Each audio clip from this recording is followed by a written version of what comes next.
Good afternoon, guys. We are going to get into probably one of the most exciting things in forensic science, and that's going to be blood pattern analysis, or BPA. So what I want to do is this is actually going to be in a couple of parts. You guys have already watched part one, that was on blood typing. Part two is going to be on blood pattern analysis. And then part three will be how we chemically analyze blood, but that won't happen until after your quiz. All right, so let's get into some of the good stuff. For some of you guys, it might be a little unnerving because we are talking about blood, but please realize that this is a major tool that forensic scientists are going to use to try and solve a particular crime, especially if there is a lot of blood evidence involved. All right, let's get into it.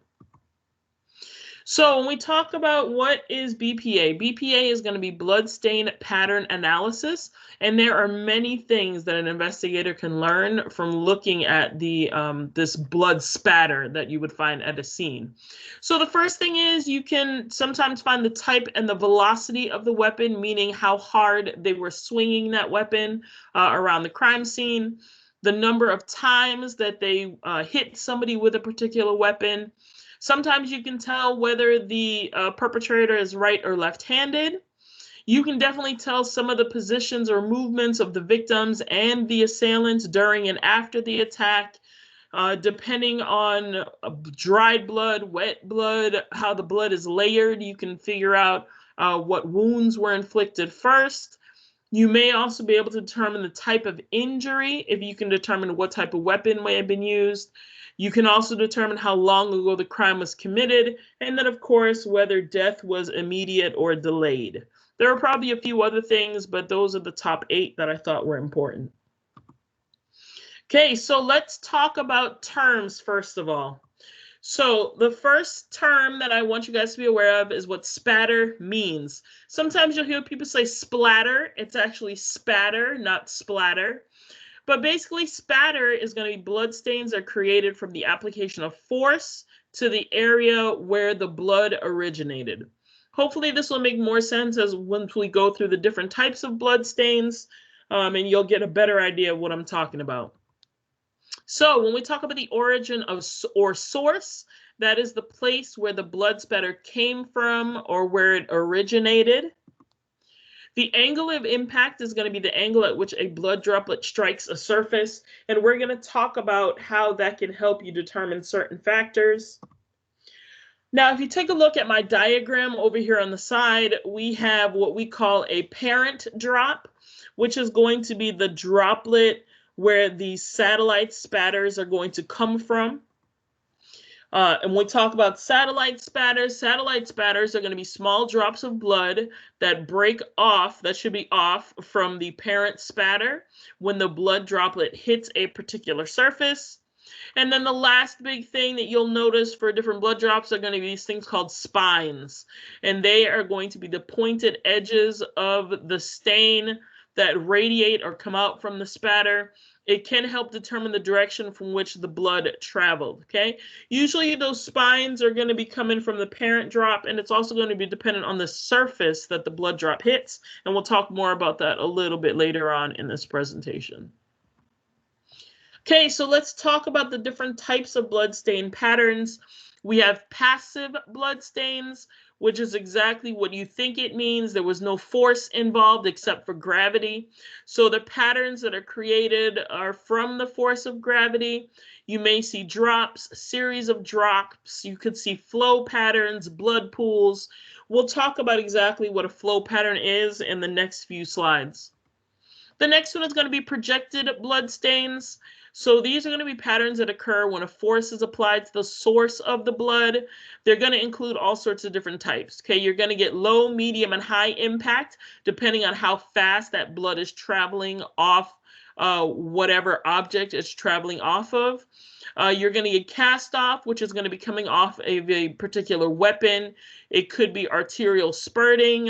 If there is an injury where some sort of artery is involved, it's usually a high velocity impact spatter that you will see, and it'll have almost like a rhythmic flow to it.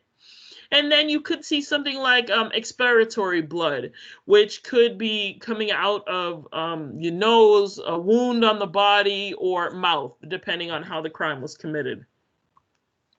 And then the last one is going to be transfer of contact blood stains. These are going to be created when a wet, bloody object comes in contact with some sort of target surface. Could be used to identify an object or a body part. So if you take a look on the right side, there's a little picture there. Some of you may say, yo, that looks like the tip of a shoe. Okay, that's exactly what it's from. There are two different types of transfer of contact blood stains that are specific, and that's going to be a wipe. So a wipe is going to be a pattern that is created from an object moving through a blood stain, while a swipe pattern is created from an object leaving a blood stain.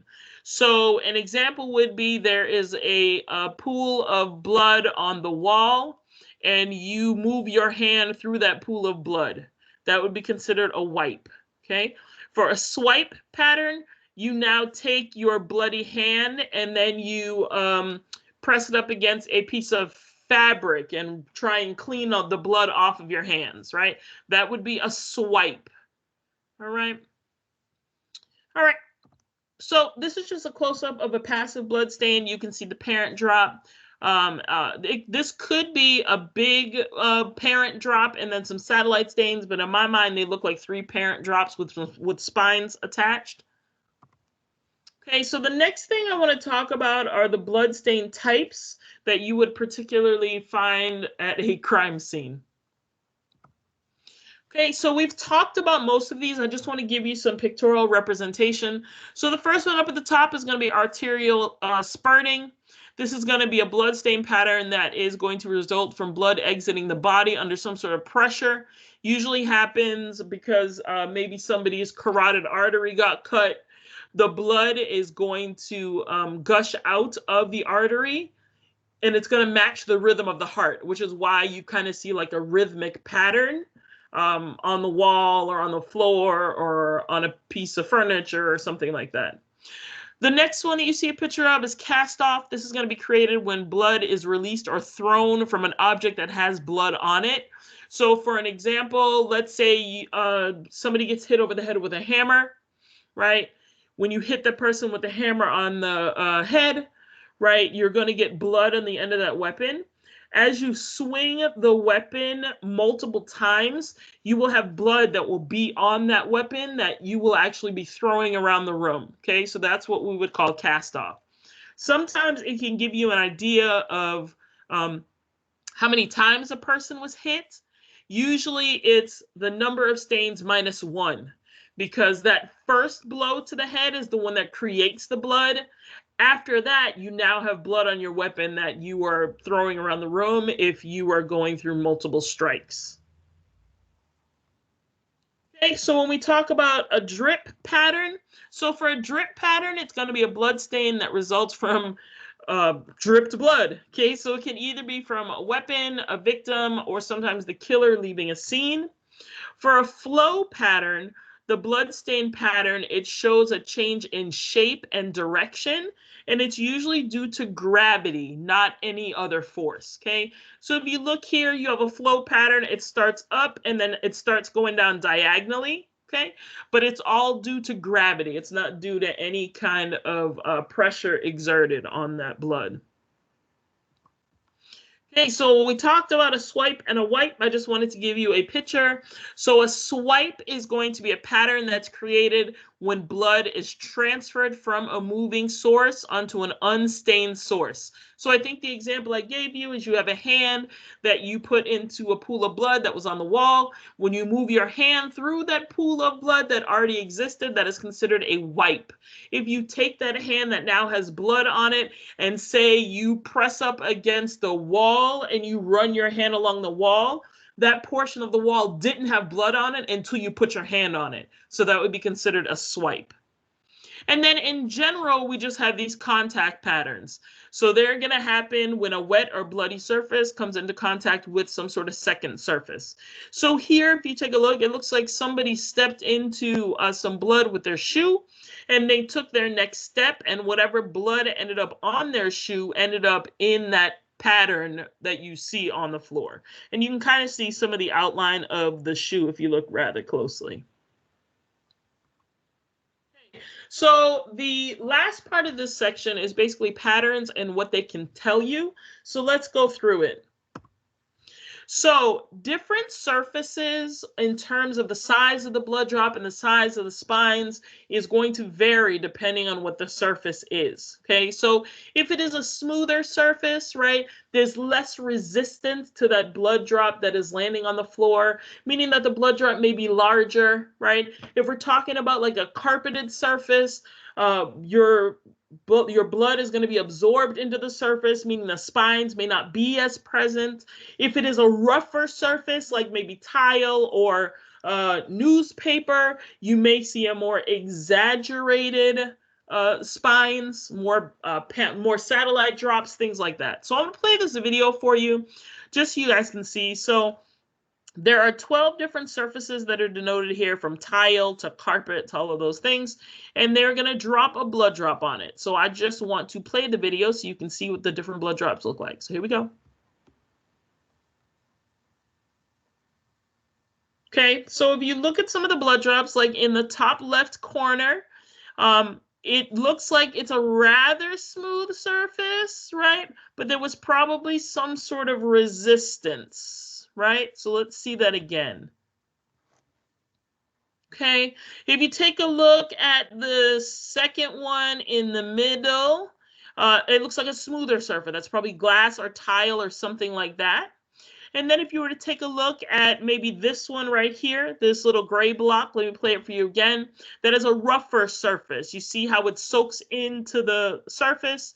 You tend to have satellite drops instead of spatter, okay? So depending on what the surface is going to determine what your drop is going to look like.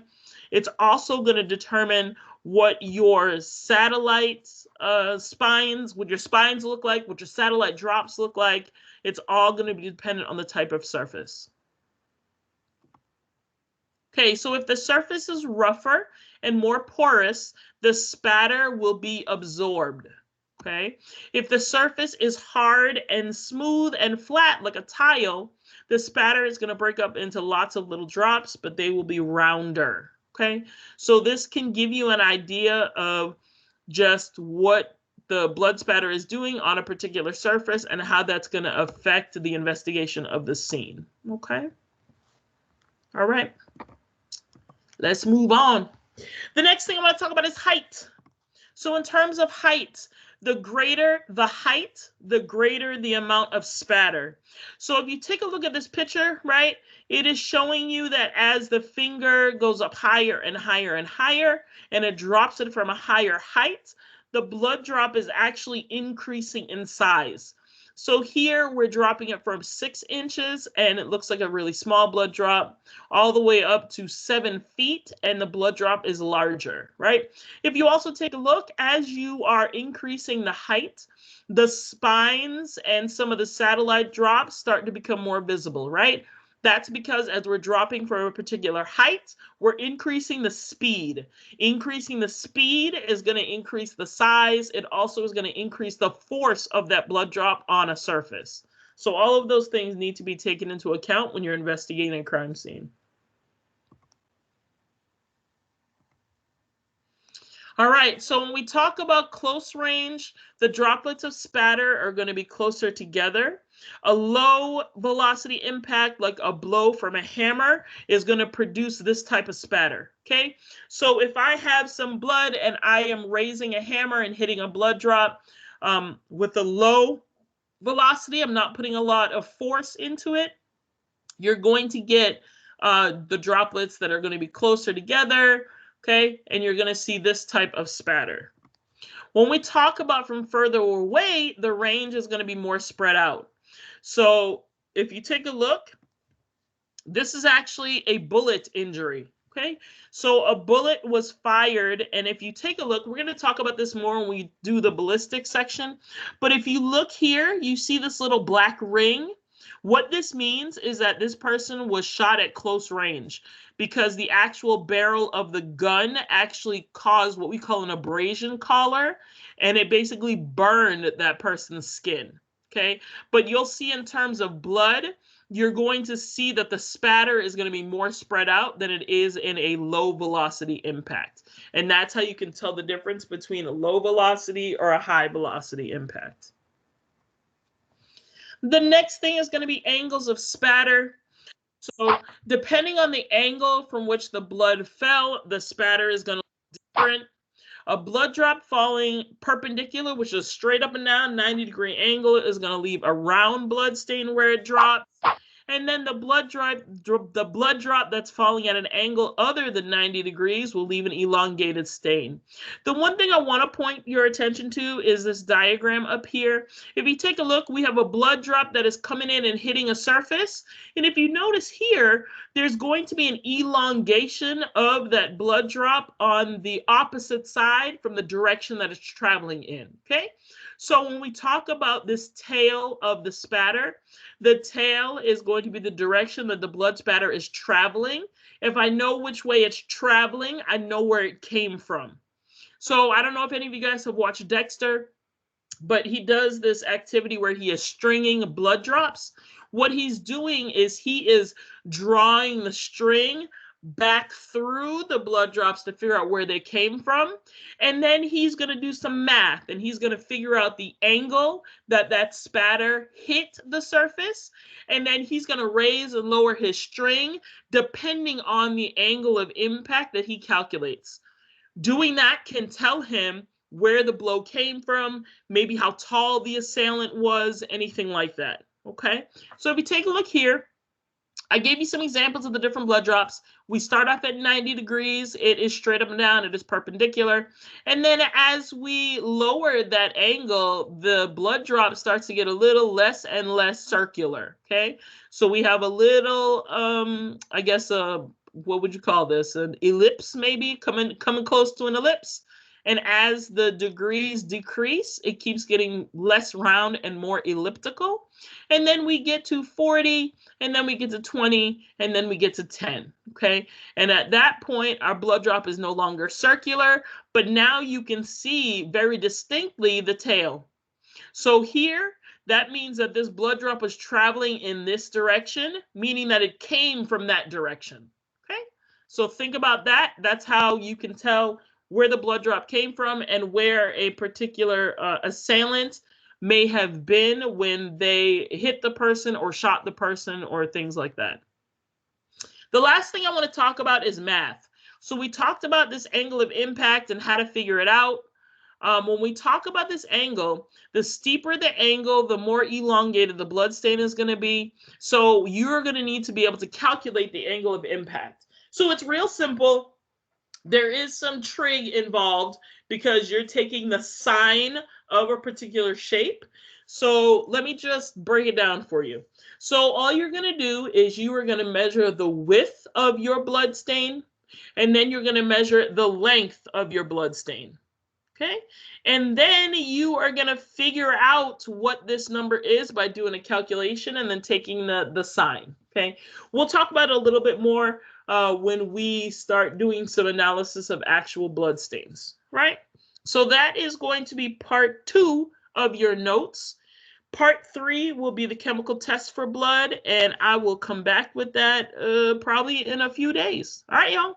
I hope that was helpful. Bye.